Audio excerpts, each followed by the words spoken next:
चाहे तुम्हें मुंह धो धो के पढ़ाई करनी पड़े, लेकिन तुम्हें पढ़ना है। मैं तुम्हें ये सारे नोट्स कंप्लीटली फ्री में प्रोवाइड कर रहा हूँ। तुम्हें डिसाइड करना है कि तुम एक चैप्टर के 300 क्वेश्चन सोल्व करोगे या फिर तुम 30 क्वेश्चन सोल्व करोगे। 90% बच्चों को पता ही नहीं कि उनको होमवर्क अपना किस टाइम पे पूरा करना है। So hello everyone, this is Gaurav भैया। फाइनली यार, अगर तुमने इस वीडियो पे क्लिक किया है ना, तो तुम्हारी जो सिचुएशन है वो एग्जैक्टली मेरे को पता है कि अभी तुमसे ना तो सेल्फ स्टडी हो रही है, ना तुम्हारा होमवर्क टाइम पे पूरा हो रहा है, ना तुम्हारे जो स्कूल के टेस्ट है उसमें तुम्हारे अच्छे नंबर आ रहे हैं, और ऊपर से जो हाफ ईयरली एग्जाम है वो बिल्कुल तुम्हारे सर के ऊपर आ चुके हैं। तुम्हारा ना पढ़ाई में मन ही नहीं लग रहा, ऊपर से तुम ना इतना ज्यादा डिमोटिवेट हो चुके हो ना जिसकी कोई हद नहीं है कि भैया अब है ना हम किताब खोलते हैं ना तो ऐसा मन करता है कि मैं किताब को ना फेंक दूं। यार ये जो सिचुएशन है ना, पहली बात तो ये समझो, ये जो सिचुएशन है ये तुम्हारी अकेले की नहीं है, ना जाने कितने लाखों बच्चों की ये सेम सिचुएशन है। और उस प्रॉब्लम का जो सॉल्यूशन है, उस सिचुएशन से तुम्हें कैसे बाहर निकलना है, वो मैं आपको आज इस वीडियो में बताने वाला हूं। क्योंकि यार मेरे खुद 10th क्लास में 100% मैंने स्कोर करे हुए हैं। मेरे खुद 10th क्लास में 100 में से 100% आए हुए हैं, और 12th क्लास में मेरे 98.6% आए थे। तो आज के इस वीडियो में ना मैं आपको एग्जैक्ट वही सेम चीजें बताऊंगा जो मैंने खुद अपने हाफ ईयरली एग्जाम में फॉलो करी थी। तो अगर यार ये चीजें फॉलो करके मैं इतने परसेंटेज लेके आ सकता हूं, तो ये सेम चीजें फॉलो करके तुम बड़े आराम से एटलीस्ट 95% स्कोर नहीं कर सकते, बड़े आराम से स्कोर कर सकते हो। तो आज के इस वीडियो में मैं आपको जितनी चीजें बताऊंगा ना, सारी की सारी वो चीजें बताऊंगा जो मैंने अपने हाफ ईयरली एग्जाम से एटलीस्ट 15 दिन पहले फॉलो करी थी। तो तुम्हें ये सारी चीजें फॉलो करनी है। पहले तो यार मेरे को जल्दी से ना प्रॉमिस करो कि यस भैया, इस वीडियो में आप जितनी भी चीजें बताओगे ना, सारी चीजें मैं फॉलो करूंगा। सभी बच्चे जल्दी से पहले तो कमेंट करके बताओ, यस भैया जितनी चीजें बताओगे ना सारी मैं फॉलो करूंगा या फॉलो करूंगी। Clear everyone? अब वीडियो को स्टार्ट करते हैं। देखो यार, सबसे ज्यादा बच्चों की जो सबसे बड़ी प्रॉब्लम पता क्या है, ये सेम चीज है ना, मैं भी अपने जब स्कूल में था मैंने भी ये करी थी। मैं जब स्कूल में जाता था ना, जैसे स्कूल ओवर हुआ, मैं जैसे घर पे पहुंचा, मैं क्या करता था कि घर पहुंचते ही ना सबसे पहले मैं होमवर्क करने लग जाता हूं। ये तुम्हारा सबसे बेकार टाइम टेबल है, सबसे बेकार टाइम टेबल है। 80% बच्चे यही गलती करते हैं। जैसे वो स्कूल से आएंगे, आते ही होमवर्क करने लग जाएंगे, उसके बाद उनको ना सेल्फ स्टडी करने का ना तो मन करेगा ना तुम्हें टाइम मिलेगा। क्योंकि भाई साहब होमवर्क करने में तुम्हारा इतना ज्यादा टाइम वेस्ट हो जाता है, इतना तुम्हारा ना इतने एग्जॉस्ट हो जाते हो जिसकी कोई हद नहीं है। तुम्हें ये चीज फॉलो नहीं करनी। जो तुम्हारा फाइनल एग्जाम होगा ना, उसमें कोई ये चेक नहीं करेगा कि किस बच्चे ने ना सबसे ज्यादा होमवर्क करा है, उसमें यह चेक होगा कि किस बच्चे को कितनी नॉलेज है। तो सबसे इंपॉर्टेंट क्या है यहाँ पे? क्या यहाँ पे सबसे इंपॉर्टेंट होमवर्क कंप्लीट करना है? नहीं, सबसे इंपॉर्टेंट ये है कि तुम्हें आता कितना है।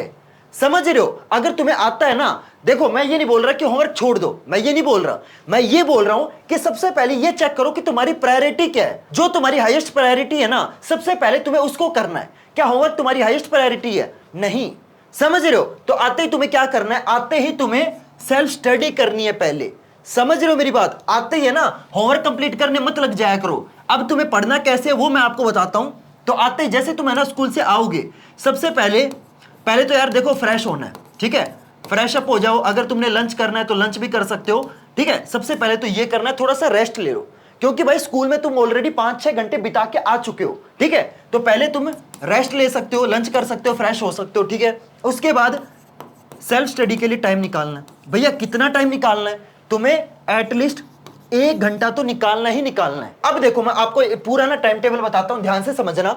देखो, टाइम टेबल से पहले ना तुम्हें एक गोल टेबल बनाना है। टाइम टेबल का मतलब ये नहीं होता कि 5 से 6 मैं मैथ पढ़ूंगा, 6 से 7 मैं साइंस पढ़ूंगा, 7 से 8 मैं ये वाला सब्जेक्ट पढ़ूंगा। ये इस दुनिया का सबसे बेकार टाइम टेबल है। ये टाइम टेबल है ना, तुम सिर्फ 2 दिन फॉलो करोगे, उसके बाद तुमसे ये टाइम टेबल फॉलो नहीं होगा। तो तुम्हें टाइम टेबल नहीं बनाना, तुम्हें क्या बनाना है? गोल टेबल। और जो तुम गोल टेबल बनाओगे ना, वो तुम्हारा वीकली होना चाहिए। वीकली का मतलब, इसका मतलब ये है कि तुम्हें ये टारगेट लगाना है कि मैं इस हफ्ते में कितने दिन होते हैं?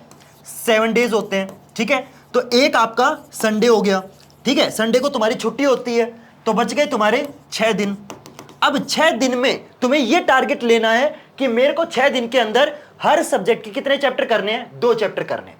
यानी कि एक चैप्टर तुम 3 दिन में करोगे। बेसिक मैथ समझ में आ गया ना? तुम्हें यह टारगेट लेके चलना है कि मेरे को 6 दिन के अंदर क्या करूंगा? 2 चैप्टर कंप्लीट करूंगा। और संडे वाले दिन मैं क्या करूंगा? उन 2 चैप्टर, यानी कि 6 दिन में जितनी भी चीजें करी है, जो 2 चैप्टर आपने करे हैं, उन 2 चैप्टर को मैं संडे वाले दिन क्या करूंगा? रिवाइज करूंगा। क्लियर? बेसिक चीज समझ में आई? अब तुम चैप्टर कैसे करोगे वो मैं तुम्हें बताता हूं, ध्यान से सुनना। देखो, ये 3 दिन हो गए, ये फिर 3 दिन हो गए, और ये आपका 1 दिन हो गया जो कि है संडे। संडे को क्या करोगे? रिवाइज करोगे। क्या रिवाइज करोगे? जो तुमने इन 6 दिन में पढ़ा है उसको रिवाइज करोगे। बेसिक कंसेप्ट समझ में आया? ठीक है। अब देखो इन 3 दिन में तुम चैप्टर को कैसे कंप्लीट करोगे वो ध्यान से सुनना। अब तुम्हें ये पता है कि इस 3 दिन में मैं एक चैप्टर कंप्लीट करूंगा। कैसे करोगे? देखो फर्स्ट डे तुम क्या करोगे, LPR स्ट्रेटजी बोलता हूं मैं इसको। क्या बोलता हूं? LPR नहीं, सॉरी LRP स्ट्रेटजी बोलता हूं इसको मैं। ठीक है। LRP का मतलब क्या होता है? सबसे पहले है लर्न। लर्न का मतलब क्या है कि वो चैप्टर तुम्हें ऑलरेडी आता ही नहीं है, बिल्कुल नहीं आता। तो सबसे पहले तुम क्या करोगे, उस चैप्टर का वन शॉट लेक्चर देखोगे। बहुत सारे बच्चे क्या गलती करते हैं, डायरेक्ट है ना एनसीईआरटी बुक ओपन करके बैठ जाएंगे। डायरेक्ट एनसीईआरटी बुक खोलोगे, कुछ समझ नहीं आएगा उस चैप्टर का। सबसे पहले यूट्यूब पे जाके, मैं ये नहीं बोल रहा कि मेरा लेक्चर देखो, किसी का भी लेक्चर देखो, लेकिन सबसे पहले उस चैप्टर का 2 घंटे का, अब ये भी मत करना कि भाई 6-7 घंटे का वन शॉट लेक्चर देख रहे हो, इतना टाइम नहीं है तुम्हारे पास। ठीक है। हाफ ईयरली एग्जाम बिल्कुल तुम्हारे सर के ऊपर आ चुके हैं, तो तुम्हें ना ये मान के चलना, अगर कोई बड़ा चैप्टर है तो 3 घंटे का वन शॉट देख लेना। जैसे तुम्हारा लाइट वाला चैप्टर काफी बड़ा चैप्टर है तो उसका 3 घंटे का वन शॉट देख लेना। अगर कोई छोटू चैप्टर है, छोटा सा चैप्टर है, तो 2 घंटे का वन शॉट लेक्चर देख लेना। ठीक है। फिर जब लेक्चर देख रहे होगे, कोशिश ये करना कि साथ साथ आप अपने नोट्स बना सको। भैया नोट्स बनाने में तो बहुत ज्यादा टाइम लग जाएगा, टेंशन मत लो। जब तक गौरव भैया यहाँ पे ना, तो तुम्हें टेंशन लेने की बिल्कुल जरूरत नहीं है। देखो मैं हमेशा ये प्रेफर करता हूं, हमेशा हर बच्चे को मैं यही बताता हूं कि जो नोट्स तुम खुद बनाते हो ना वो सबसे बेस्ट होते हैं। लेकिन अब तुम्हें पता है कि तुम्हारे पास इतना टाइम नहीं है कि तुम खुद के नोट्स बना सको, क्योंकि ऑलरेडी तुमने काफी महीने वेस्ट कर दिए हैं। अप्रैल, मई, जून, जुलाई, अगस्त, 5 महीने तुमने अपने वेस्ट कर दिए। अभी तुम्हारे पास इतना टाइम नहीं है कि तुम नोट्स बना सको, लेकिन तुम्हें टेंशन लेने की कोई जरूरत नहीं है। मैंने तुम्हारे लिए ना इतने बढ़िया नोट्स आपके लिए प्रिपेयर कर दिए, मैं आपको दिखा देता हूं। मैं देखो बोलने से बढ़िया थोड़ी होते हैं, मैं दिखा देता हूं। चाहे तुम्हारे साइंस के नोट्स हो, चाहे तुम्हारे एसएसटी के नोट्स हो, चाहे तुम्हारे मैथमेटिक्स के नोट्स हो, जितने भी तुम्हारे सब्जेक्ट है ना, सभी सब्जेक्ट के जो नोट्स है और सभी चैप्टर के नोट्स, सभी सब्जेक्ट के सभी चैप्टर के नोट्स मैंने आपके प्रिपेयर कर लिए। मैं तुम्हें दिखा देता हूं, ये तुम्हारे साइंस के नोट्स हैं और अंदर से ये नोट्स कैसे दिखते हैं वो देख लो। यहाँ पे भाई साहब इतने प्यारे, इतने कलरफुल तरीके से इन नोट्स को प्रिपेयर करा गया है ना। और सबसे कमाल की बात, ये सारे के सारे नोट्स आपके एनसीईआरटी बेस्ड है, यानी कि अगर आप इन नोट्स को पढ़ लोगे, इसके बाद तुम्हें एनसीईआरटी बुक पढ़ने की कोई जरूरत नहीं है, क्योंकि ये सारे के सारे नोट्स आपके एनसीईआरटी बेस्ड हैं। समझ रहे हो मेरी बात? मैं दिखा देता हूं, जितने भी तुम्हारे इंपॉर्टेंट डायग्राम है, जितने भी तुम्हारे इंपॉर्टेंट एनसीईआरटी की इक्वेशंस हैं, जितनी भी एनसीईआरटी की रिएक्शंस हैं, जितनी भी आपके एनसीईआरटी के एक्टिविटीज हैं, जितने भी आपके एनसीईआरटी के इंपॉर्टेंट क्वेश्चंस हैं, जितनी भी आपके एनसीईआरटी के इंपॉर्टेंट डायग्राम है, जितनी भी चीजें हैं ना, सब कुछ आपको इन नोट्स के अंदर गिवन है। अगर आप इन नोट्स को पढ़ लोगे ना, इन नोट्स के अलावा तुम्हें और कुछ पढ़ने की कोई जरूरत नहीं है। और ये सारे नोट्स मैं आपको कंप्लीटली फ्री में प्रोवाइड कर रहा हूं। सिंपल तुम्हें क्या करना है, इन नोट्स को ना डाउनलोड कर लेना। मैं आपको ना पीडीएफ में ये नोट्स प्रोवाइड कर दूंगा। सिंपल इन नोट्स को डाउनलोड कर लेना। किसी भी दुकान पे जाके इन नोट्स को आप प्रिंट आउट निकलवा सकते हो, फिर आप इन नोट्स से पढ़ाई कर सकते हो। ठीक है। मैं आपको दिखा देता हूं, इतने कलरफुल, इतने प्यारे, इतने मतलब भाई साहब इन नोट्स को बनाने में ना लिटरली मेरी बहुत ज्यादा मेहनत लगी है। और ये सारे नोट्स मैं आपको कंप्लीटली फ्री में प्रोवाइड कर रहा हूं। मैं आपको सच बता रहा हूं, ऐसे नोट्स है ना लोग तुमसे मतलब पैसे लेके भी तुम्हें प्रोवाइड नहीं करेंगे, जैसे नोट्स मैंने अपनी मेहनत, अपने खुद के पैसे लगा के आपके लिए बनाए हैं। तो यार इतना तो बनता है, प्लीज वीडियो को लाइक कर देना। ठीक है। आप देख सकते हो, मैं बोलता नहीं हूं, आप खुद देखो। क्या तुम्हें नहीं लगता ये नोट्स अच्छे हैं? है ना अच्छे? तो प्लीज यार वीडियो को लाइक कर देना। ठीक है। तो आप देख सकते हो ये आपके साइंस के नोट्स हो गए। इसी तरीके से मैंने आप सभी बच्चों के लिए ना, आप देख सकते हो जितने भी आपके इंपॉर्टेंट रे डायग्राम है, जितने भी चीजें हैं, सब कुछ आपको इन नोट्स के अंदर मिल जाएगा। और सारी ना अच्छे तरीके से अरेंज करी हुई है। मतलब अगर आपका ऑब्जेक्ट फोकस और पोल के बीच में है तो आपकी इमेज कहां बनेगी? मिरर के पीछे बनेगी। इमेज का नेचर कैसा होगा?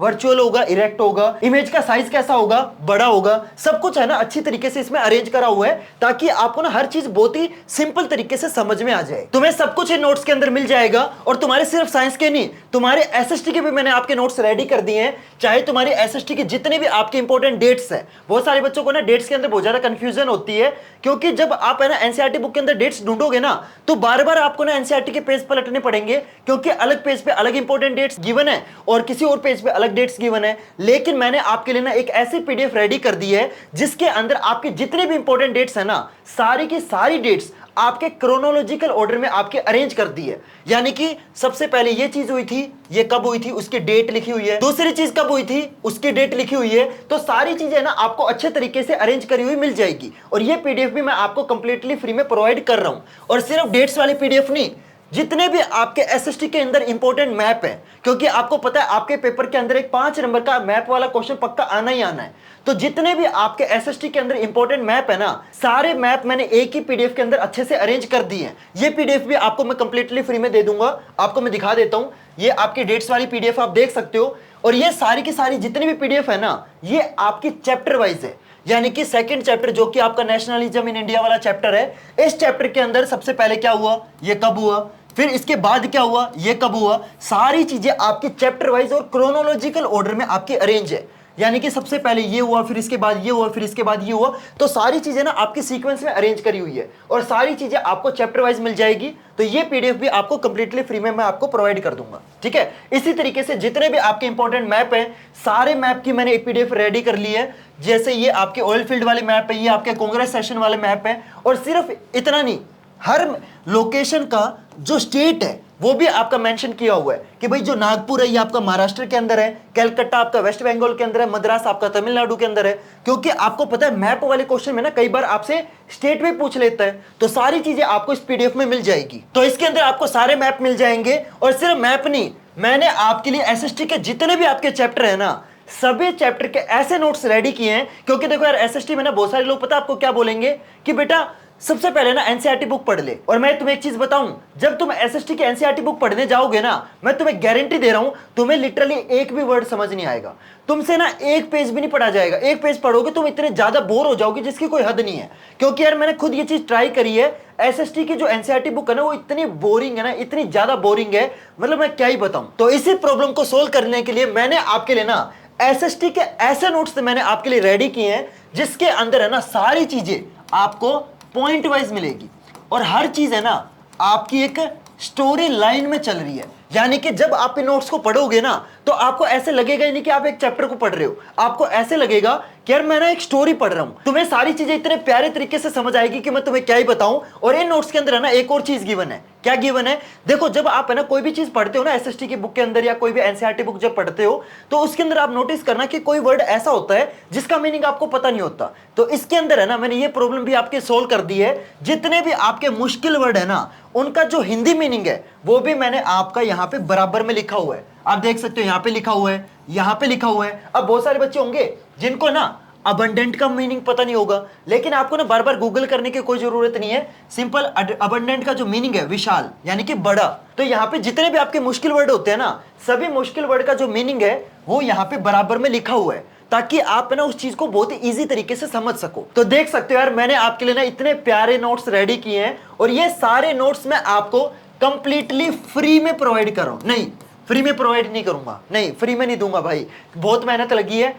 बदले में तुम्हें ना एक चीज तो करनी पड़ेगी, तुम्हें वीडियो को लाइक करना पड़ेगा। बस, मैं तुमसे पैसे नहीं मांग रहा, बस तुम्हें क्या करना है, वीडियो को लाइक करना है। जो बच्चा इस वीडियो को लाइक करेगा उन्हीं को ये नोट्स मिलेंगे बस, ठीक है। इतना तो बनता है यार, इतना तो मैं मांग ही सकता हूं तुमसे, ठीक है। तो ये नोट्स आपको कंप्लीटली फ्री में मिल जाएंगे। चाहे तुम्हारे ज्योग्राफी के नोट्स हो, तो ज्योग्राफी के अंदर तुम्हारे जितने भी चैप्टर है ना, जितने भी तुम्हारे चैप्टर हैं, सभी चैप्टर के नोट्स मैंने आपके लिए रेडी कर दिए हैं। फिर हिस्ट्री के अंदर आपके जितने भी चैप्टर हैं, सभी चैप्टर के नोट्स रेडी हो गए हैं। सिविक्स के अंदर आपके जितने भी चैप्टर हैं, सिविक्स के नोट्स आपको मिल जाएंगे।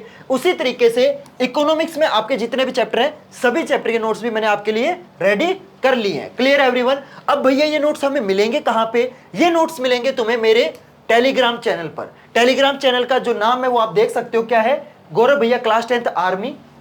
यहाँ पे आर्मी है। तो अगर आप ये चैनल टेलीग्राम पे सर्च करोगे ना, तो आपको मिल जाएगा। लेकिन अगर आपको ये चैनल टेलीग्राम पे ना मिले, तो आपको सिंपल क्या करना है, इस टेलीग्राम चैनल का जो लिंक है ना, वो मैंने आपको डिस्क्रिप्शन बॉक्स में दे रखा है। वहां से जाके आप टेलीग्राम चैनल को हमारे ज्वाइन कर सकते हो। इस टेलीग्राम चैनल पे आपको हमारे जितने भी नोट्स हैं, सारे नोट्स आपको हमारे टेलीग्राम चैनल पे मिल जाएंगे। Clear everyone? टेलीग्राम चैनल का नाम क्या है?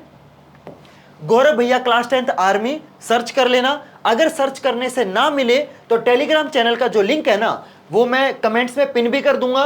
बाकी डिस्क्रिप्शन बॉक्स में आपको हमारे टेलीग्राम चैनल का लिंक मिल जाएगा। Clear everyone? तो इस टेलीग्राम चैनल से जाके हमारे जो नोट्स है ना, वो आप डाउनलोड कर सकते हो। अब देखो, मैंने आपको क्या बोला था कि 3 दिन में फर्स्ट डे लर्न करोगे, है ना? लर्न करोगे। कहां से लर्न करोगे? वन शॉट से लर्न करोगे। फिर दूसरे दिन आर का मतलब क्या था? रिवाइज। रिवाइज कहां से करोगे? नोट्स मैंने आपको प्रोवाइड कर दिए, ठीक है। तो पहले दिन वन शॉट से चैप्टर को समझोगे, दूसरे दिन जो नोट्स मैंने आपको प्रोवाइड करे हैं ये सारे के सारे आपके एनसीईआरटी बेस्ड हैं, तो फिर आपको ना बार बार एनसीईआरटी पढ़ने की जरूरत नहीं है। अगर आप इन नोट से पढ़ लोगे मोर देन इनफ है, ठीक है। तो इससे आप नोट से क्या करोगे, रिवीजन करोगे। लेकिन तीसरी चीज आती है बहुत ही इंपॉर्टेंट, दैट इज प्रैक्टिस, जिसके अंदर आपको क्या करना है, ज्यादा से ज्यादा प्रीवियस ईयर क्वेश्चन सोल्व करने हैं। बहुत सारे बच्चों को यह चीज पता नहीं होती कि आपका ना 20:80 रूल फॉलो होता है। भैया ये 20:80 रूल क्या है, मैं बताता हूं। देखो इसमें बेसिकली क्या होता है आपका, इसमें बेसिकली ना 20% आपका ऐसा सिलेबस होता है जिसमें से आपका 80% पेपर बनता है। यानी कि मैं तुम्हें ये नहीं बोल रहा कि तुम्हें ना पूरा 100% सिलेबस करना है, ठीक है। अगर तुम्हारे पास टाइम कम है, अगर तुम स्मार्टली पढ़ाई करोगे तो तुम्हें ना सिर्फ 20% सिलेबस करके तुम अपने ना 80% मार्क्स सिक्योर कर सकते हो। लेकिन उसके लिए तुम्हें क्या करना पड़ेगा, तुम्हें ज्यादा से ज्यादा प्रीवियस ईयर क्वेश्चन करने पड़ेंगे। अब भैया ये प्रीवियस ईयर क्वेश्चन हमें कहां मिलेंगे, तो मैं तुम्हें ना प्रीवियस ईयर क्वेश्चन की एक ऐसी बुक मैं आपको रेकमेंड करना चाहूंगा जो कि खुद मैं जब क्लास 10th में था तो मैंने खुद ये बुक पढ़ी थी, और इस बुक का नाम है 10 ईयर प्रीवियस ईयर क्वेश्चंस। यानी कि इस बुक के अंदर आपको पिछले 10 साल के जितने भी आपके पेपर हैं, सारे के सारे पेपर आपको इस बुक के अंदर मिल जाएंगे। और सिर्फ एक सब्जेक्ट का नहीं, मैं तुम्हें ये नहीं बोलूंगा कि बेटा मैथ के लिए एक ऐसी अलग बुक ले ले, साइंस के लिए अलग बुक ले ले, एसएसटी के लिए अलग बुक ले ले। तुम्हें बस एक बुक परचेज करनी है और इस एक बुक के अंदर पिछले 10 साल के जितने भी तुम्हारे सब्जेक्ट है, सभी सब्जेक्ट के पिछले 10 साल के जितने भी आपके प्रीवियस ईयर क्वेश्चन है ना, सारे के सारे आपको एक ही बुक के अंदर मिल जाएंगे। बस तुम्हें इस बुक को करना है। जो बच्चा इस बुक को कर लेगा ना, उस बच्चे के फाइनल एग्जाम के अंदर 95% मार्क्स गारंटीड है, क्योंकि ये सेम बुक मैंने भी अपने 10th क्लास में यूज करी थी। और चाहे तुम ना अपने किसी भी टीचर से पूछ लेना, चाहे तुम्हारा ऑनलाइन टीचर हो, चाहे तुम्हारा ऑफलाइन टीचर हो, चाहे तुम्हारा ट्यूशन टीचर हो, किसी से भी पूछ लेना प्रीवियस ईयर क्वेश्चन कितने ज्यादा जरूरी है। जो बच्चा प्रीवियस ईयर क्वेश्चन को इग्नोर करेगा, एक तरीके से ना सीबीएसई उस बच्चे को इग्नोर कर देगी।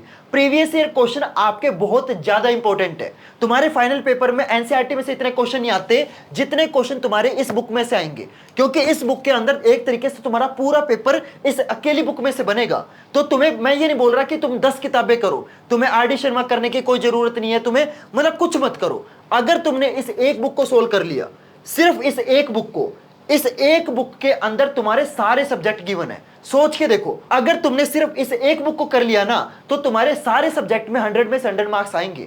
समझ रहे हो मेरी बात। और देखो यार, मैं फिर से बोलूंगा, मैं तुम्हें, ये कोई पेड प्रमोशन नहीं है, तुम्हारी मर्जी है। तुम इस बुक को लेना चाहो ले सकते हो, नहीं लेना चाहो मत लो। लेकिन हाँ, मैं आपको एक चीज जरूर बोलूंगा, अगर आप इस बुक को मेरे लिंक से लोगे ना, तो तुम्हें इस एक बुक के ऊपर 200 रुपए का कैशबैक मिलेगा, ठीक है। बाकी देखो आपकी मर्जी, आप इस बुक को जहां से लेना चाहो वहां से ले सकते हो। लेकिन अगर आप इस बुक को मेरे लिंक से लोगे ना, जो लिंक मैंने आपको डिस्क्रिप्शन बॉक्स में दे रखा है, अगर तुम इस बुक को उस लिंक से लोगे ना, तो इस बुक पे देखो यार तुम्हारे 200 रुपए बच जाएंगे। बाकी देखो आपकी मर्जी, आप इस बुक को जहां से लेना चाहो वहां से ले सकते हो। क्लियर एवरीवन, अब तुम्हें समझ में आया लर्न कहां से करना है, वन शॉट से करना है, रिवाइज कहां से करना है, मेरे नोट से करना है, ठीक है। उसके बाद प्रैक्टिस किस चीज की करोगे, प्रीवियस ईयर क्वेश्चंस की।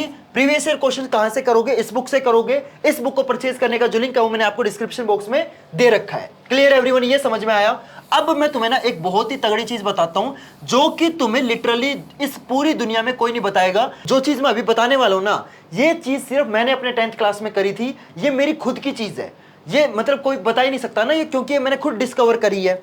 देखो, जब आप इस बुक को सोल्व करोगे तो इसके अंदर है ना बहुत सारे क्वेश्चन ऐसे होंगे जो तुमसे एक बारी में सोल्व हो जाएंगे। तो तुम्हें सिंपल क्या करना है, उस क्वेश्चन पे सिंपल टिक लगाना है, ठीक है। अब कुछ क्वेश्चन ऐसे भी होंगे जो तुमसे ना सोल्व तो हो जाएंगे, लेकिन थोड़ा सा ना दिमाग लगाना पड़ेगा। उन पे क्या करना है, सिंपल सर्कल लगाना है। एंड वहीं पे कुछ क्वेश्चन ऐसे भी होंगे जो तुमसे बिल्कुल सोल्व नहीं होंगे, उस पे क्या करना है, सिंपल उस क्वेश्चन पे क्रॉस लगाना है। अब मैं तुम्हें ये क्यों बोल रहा हूं कि ये टिक लगाना है, सर्कल लगाना है, क्रॉस लगाना है, ये मैं तुम्हें क्यों बोल रहा हूं, क्योंकि अभी तो देखो तुम्हारे हाफ ईयरली एग्जाम है, लेकिन कभी ना कभी तो तुम्हारे फाइनल एग्जाम आएंगे ना 6 महीने बाद। तब क्या तुम इस पूरी बुक को दोबारा सोल्व करोगे? नहीं, उस टाइम तुम्हारे पास इतना टाइम नहीं होगा कि तुम इस पूरी बुक को दोबारा सोल्व करो। तो उस टाइम तुम्हें क्या करना है, उस टाइम तुम्हें सिर्फ वो क्वेश्चन सोल्व करने हैं जिन पे तुम्हारा सर्कल लगा हुआ है और जिन पे तुम्हारा क्रॉस लगा हुआ है। जिन क्वेश्चन पे तुम्हारा टिक लगा हुआ है ना, ये करने की कोई जरूरत नहीं है, क्योंकि तुम्हें देखते ही पता चल गया कि भाई इस क्वेश्चन पे मैंने टिक लगा रखा है, तो ये क्वेश्चन मेरे को ऑलरेडी आता है। समझ रहे हो मेरी बात। तो इस तरीके से तुम्हारा ना फाइनल एग्जाम में बहुत ज्यादा टाइम बचेगा। Clear everyone? ये चीज है ना मैंने खुद अपने 10th क्लास में करी थी, इसलिए मैं तुम्हें बता रहा हूं। Clear everyone? तो इससे क्या होगा कि जब देखो यार क्या होता है ना फाइनल एग्जाम में ना भाई इतना प्रेशर होता है, इतना बर्डन होता है, टाइम नहीं मिलता। उस टाइम इतना टाइम नहीं होगा कि तुम सारे क्वेश्चन करोगे एनसीईआरटी के बैठ के या आरडी शर्मा पूरी सोल्व करोगे, नहीं भाई इतना टाइम नहीं होता। उस टाइम सिर्फ क्या करना है, जिन क्वेश्चन पे सर्कल और क्रॉस लगा हुआ है सिर्फ इन क्वेश्चन को सोल्व करना है। Clear everyone? अब तुम्हें ये तो समझ में आ गया कि तुम्हें ना 6 दिन किस तरीके से पढ़ाई करनी है, लेकिन तुम है ना संडे वाले दिन कैसे पढ़ाई करोगे, या फिर मान लो तुम्हारी कोई छुट्टी आ गई, जैसे मान लो 2 अक्टूबर आ गया, गांधी जयंती हो गई, या फिर मान लो तुम्हारा दिवाली की छुट्टी आ गई, या तुमने मान लो तुम बीमार हो गए, तुमने वैसे ही छुट्टी ले ली, ठीक है। तो जो तुम्हारा छुट्टी वाला दिन है उस दिन तुम किस तरीके से पढ़ोगे, ध्यान से सुनना। देखो 50-50 में डिवाइड कर लो, ठीक है। 50% तुम्हें क्या पढ़ना है, तुम्हें नई चीजें पढ़नी है। मान लो तुम्हारे स्कूल में ना सिर्फ 60% सिलेबस हुआ है, ठीक है। मान लो तुम्हारे स्कूल में एक चैप्टर के मान लो 3 टॉपिक हुए, ठीक है, एक चैप्टर के 3 टॉपिक हुए। तो अगर तुमने छुट्टी खुद से ली है या मान लो कोई सरकारी छुट्टी है, तो उस केस में क्या करोगे, तुम है ना इस चैप्टर का एक टॉपिक एक्स्ट्रा पढ़ लो, समझ रहे हो, मतलब नया टॉपिक पढ़ लो, ठीक है, ताकि तुम्हें स्कूल या ट्यूशन से थोड़ा सा आगे चलो। 50% तुम्हें क्या करना है, जितनी भी चीजें तुमने उस हफ्ते में उन 6 दिनों में पढ़ी है उसको क्या करना है, रिवाइज करना है। क्या करना है, रिवाइज करना है। रिवाइज कहां से करोगे, रिवाइज तुम करोगे नोट्स से। नोट्स मैंने ऑलरेडी तुम्हें प्रोवाइड कर दिए हैं। Clear everyone? जितने भी तुम्हारे इंपॉर्टेंट टॉपिक हैं, जितने भी तुम्हारे वीक टॉपिक है, जितने भी तुम्हारे स्ट्रॉन्ग टॉपिक है, वो तुम्हें पता होनी चाहिए। अब भैया हमें ये कैसे पता चलेगा कि कौन से टॉपिक हमारे स्ट्रॉन्ग है, कौन से टॉपिक हमारे वीक है, ये कैसे पता चलेगा? जब तुम प्रीवियस ईयर क्वेश्चन सोल्व करोगे तब तुम्हें पता चलेगा, क्योंकि उससे तुम्हें ना आइडिया लग जाएगा कि यार इस टॉपिक वाले जो क्वेश्चन है ना ये मेरे से सोल्व ही नहीं होते। तुम्हें खुद पता चल जाएगा कि भाई रिएक्शन वाले क्वेश्चन तुमसे सोल्व नहीं होते, या सम ऑफ एपी वाले क्वेश्चन तुमसे सोल्व नहीं होते। जब तुम क्वेश्चन सोल्व करोगे ना तब तुम्हें पता चलेगा। अगर तुम चैप्टर पढ़ते जाओगे बस, तो एक तरीके से तुम है ना बस नॉलेज का इनटेक कर रहे हो। जब तक तुम खुद अपनी नॉलेज को टेस्ट नहीं करोगे तब तक तुम्हें पता ही नहीं चलेगा कि तुम कहां पे स्ट्रांग हो, कहां पे तुम वीक हो। समझ रहे हो मेरी बात? तो ज्यादा से ज्यादा प्रीवियस ईयर क्वेश्चन सोल्व करने का ट्राई करो। Clear everyone? अब आखिरी चीज बताता हूं जो कि बहुत ही ज्यादा इंपॉर्टेंट है और बहुत सारे बच्चे ये चीज नहीं करते। ध्यान से सुना, अब मैं जो तुम्हें चीज बताने वाला हूं, तुम्हें बनाना है वीकली प्लानर। भैया ये वीकली प्लानर क्या होता है, जब तुम्हारा संडे आए उस दिन बैठ के तुम्हें प्लान करना है कि मैं अगले पूरे हफ्ते क्या क्या पढ़ने वाला हूं, और मैं किस दिन कौन कौन से टॉपिक करूंगा, या फिर मैथ के अंदर मैं कौन सी एक्सरसाइज करूंगा, या मैं किस चैप्टर के प्रीवियस ईयर क्वेश्चन सोल्व करूंगा। ये तुम्हें बैठ के प्लान करना है, ठीक है। तुम्हें पता होना चाहिए कि मंडे वाले दिन मैं इस चैप्टर के 2 टॉपिक करूंगा, इस एक्सरसाइज के इतने क्वेश्चन करूंगा, एसएसटी के मैं इतने 10 प्रीवियस ईयर क्वेश्चन करूंगा। ये तुम्हें बैठ के प्लान करना है। अगर तुम्हारे पास खुद का प्लानर नहीं होगा ना तो तुम है ना बस एक उस शिप की तरह हो जो बस डायरेक्शन लेस चल रही है, जिसको पता ही नहीं कि उसको कहां पहुंचना है। तो प्लीज प्लानर बनाओ। और ऐसा नहीं है कि मैं बस तुम्हें ये चीजें बता रहा हूं, ये सेम चीजें मैं भी खुद फॉलो करता हूं। समझ रहे हो? मैं तुम्हें दिखा देता हूं। मैं खुद एक बहुत ही बड़ी कंपनी में एसोसिएट डायरेक्टर हूं। यार चैट ना दिख जाए, चैट ना दिख जाए, चैट, चलो चैट नहीं दिखी, मैं आपको दिखा देता हूं। देखो यहां पे प्रॉपर प्लानर बनाता हूं भाई मैं भी, कि भाई मेरे को किस बंदे को कितना काम देना है। मैंने हर चीज की देखो पूरी शीट बनाई हुई है। समझ रहे हो? हर चीज की प्रॉपर प्लानिंग करते हैं हम। समझ रहे हो? तो ऐसा नहीं है कि मैं तुम्हें बता रहा हूं कि बेटा प्लानर बना लो, प्लानर बना लो। हम भी प्लानर बनाते हैं, ठीक है। मैं आपको दिखा देता हूं भाई, हर बंदे का हम ना अच्छे से ट्रैक करते हैं। देखो हर बंदे का अच्छे से ट्रैक करते हैं। समझ रहे हो कि किसने क्या काम करा है, कितना काम करा है, डेट वाइज हर चीज ट्रैक होती है भाई। मतलब ऐसा नहीं है कि अंधाधुंध हम भी कुछ भी मैं तुम्हें बता रहा हूं कि बेटा ये कर ले वो कर ले। ये चीजें मैं खुद आज भी इतनी बड़ी कंपनी में इतनी बढ़िया पोस्ट पे मैं काम कर रहा हूं, उसके बाद भी ये सेम चीजें मैं फॉलो करता हूं। मैं हर चीज को डेट वाइज अरेंज करता हूं। आप देख सकते हो हर चीज डेट वाइज अरेंज है कि किस डेट को क्या काम करना है और किस डेट को मैंने क्या काम किया था। समझ रहे हो? तो ऐसा नहीं है कि मैं बस तुम्हें बता रहा हूं कि बेटा तुम भी ऐसे बना लो। ये सेम चीजें मैं खुद फॉलो 10th क्लास में भी की थी और आज भी मैं फॉलो करता हूं, ठीक है। तो तुम्हें भी अपना वीकली प्लानर बनाना है ताकि तुम्हें पता हो कि भाई ट्यूसडे को मैं क्या करूंगा, वेडनेसडे को मैं क्या करूंगा। एक रफ प्लान बना लो। मैं तुम्हें ये नहीं बोल रहा कि बेटा ये प्लान है ना तुम्हें फॉलो करना ही करना है। हो सकता है किसी दिन तो बीमार हो गए, हो सकता है किसी दिन घर में कोई काम आ गया तो फॉलो ना कर पाओ, लेकिन इसका मतलब ये नहीं है कि तुम प्लानर ही नहीं बना रहे। समझ रहे हो मेरी बात? और संडे को क्या करनी है, रिवीजन करनी है। Clear everyone? ये मैंने आपको जितनी भी चीजें बताई है ना, ये सारी की सारी एग्जैक्ट सेम चीजें मैंने भी अपने 10th क्लास में फॉलो करी थी। वो सेम चीजें मैं तुम्हें बता रहा हूं और ये सेम चीजें फॉलो करके मेरे खुद 10th क्लास में 100%। सोच सकते हो बहुत सारे बच्चों का ना ड्रीम होता है कि मैं 10th में 100 में से 100% ले आऊं, मेरे आए हुए हैं। समझ रहे हो? तो अगर तुम भी मेरी बताई हुई चीजें फॉलो करोगे, मैं तुम्हें ये नहीं बोल रहा कि बेटा तुम्हारी भी 100 आ जाएंगे, हो सकता आ जाए, अगर तुम मेरी जितनी मेहनत कर लोगे आ जाएंगे, लेकिन एटलीस्ट 100 नहीं तो 95, 96, 98 इतने तो आ जाएंगे, इतने तो ला सकते हो। अगर तुम इतने परसेंटेज भी ले आओगे ना भाई, तुम्हारे घर वाले इतने खुश हो जाएंगे जिसकी कोई हद नहीं है। समझ रहे हो? तो प्लीज मेरे को प्रॉमिस करो कि भैया आपने इस वीडियो में जितनी चीजें बताई है ना, यस मैं ये सारी चीजें फॉलो करूंगा या फॉलो करूंगी।